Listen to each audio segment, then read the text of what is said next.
I can't help but every time bring up your name, just bring up the fact of what happened a few months ago when you got passed over for this title shot. How long did it take you to get over it?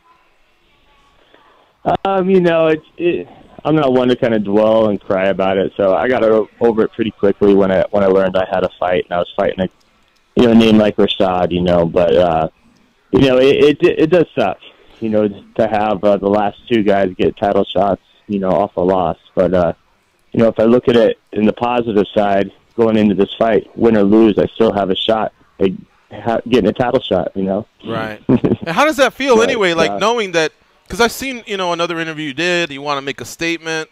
But how does – that's got to be an uneasy feeling. If you win, you could still get passed over. In fact, well, let's answer that question first. Then I got one more for you. I'll just going in there, I want to go in there and, like I said, make a statement. Go in there, and leave no doubt in anybody's mind that I deserve that next title shot. Whether it's, I haven't got it, from my last 4 wins from, me not finishing them or whatnot, I know that, MMA is kind of a double-edged sword here. You go out there, I've been, told to go out there and win at all costs since I was 5 years old in wrestling, and so I bring that to the MMA game, but at the same time, you need to be exciting. You need to have some finishes and all that, all that stuff too.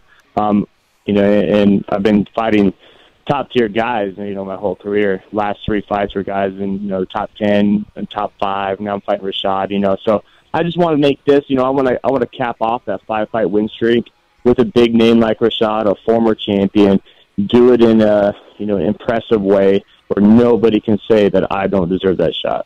Is this, do you think, just on a side topic, but is this the kind of stuff where, I don't know where you're in your contract, but when you get kind of screwed like this, where now you start thinking, well, what's Bellator got to offer? What's World Series doing over there? I would be pissed off as a fighter personally if I didn't know that my efforts inside of a cage, inside their octagon, could yield me the goals that I'm chasing.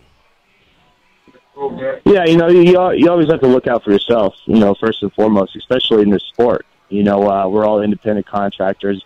We have our team, and I have a kind of unique thing where in Arizona, we own the gym. We have a great team together. But you're going out there, and you're providing for your family, by yourself. And you have people around you, but you got to look out for number one, and that it all runs through your mind, and you see a lot more people, fighting out their contracts and whatnot. But I still enjoy fighting in the elite of the elite, in top organizations. So I want to be a UFC fighter, and it times like that when you're getting passed over and all that, you definitely think of other options. You're like, will I ever get there? And not on.